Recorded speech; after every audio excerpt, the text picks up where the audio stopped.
I am genuinely ashamed of my generation. I really am. Gen Z, we're the first generation who allowed degeneracy to morph into popularity. If you don't drink, club every weekend, have multiple girlfriends simultaneously, smoke weed, text 15 girls at once and wear fake designer, you're a weirdo. If you have intellect and speak with sense, you're alienated. If you have an opinion and know how to stand up for yourself and stand firm by your word, you're arrogant. If you open a business at 18, you're deluded and boring and not fun at parties. The entire generation revolves around consuming the content from influencers, and yet if you open a channel of your own, you're cringe. And I don't speak for everyone, I speak for the majorities. I speak for those who dictate the standards, those who can see what's happening and fail to stop. To the men, and to the young men especially.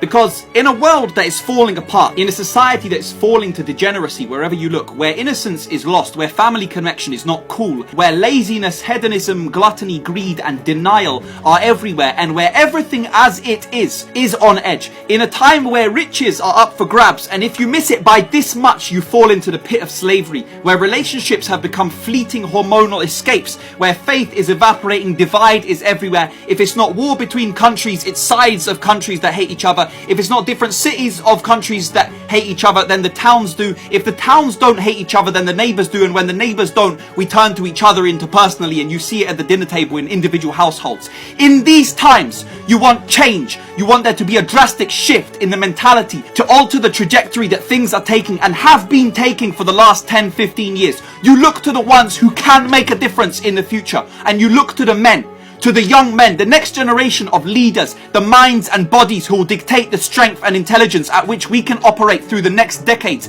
and bring up children of the next generation to change the direction things are taking, to lower crime, to restore pride in intelligence, to eliminate popularity of degeneracy and restore family values, and eliminate validation, normalization and glorification of shit habits and obsession with celebrities. So if you're a man and if you are a young man, stop talking about the women. Stop talking about what girls have become, what girls this and girls that. Girls have become what they have become because there is a demand for it. And there is a demand for it because men have become weak and they've become slaves to primal urges. If you want to boycott a business, you stop purchasing. If you want to boycott a TV show, you stop watching. So if you want to restore feminine values and have these traditional women and a society that you say you wish for, you know, the ones that don't post promiscuous photos online, I quote you guys now, who don't have 30 ex-boyfriends and XYZ body count, then go through your following and unfollow all the Instagram models, unsubscribe from all the OnlyFans, stop watching porn, delete Snapchat, stop going to the club and start looking in the mirror. And until any of this stops, nothing will change.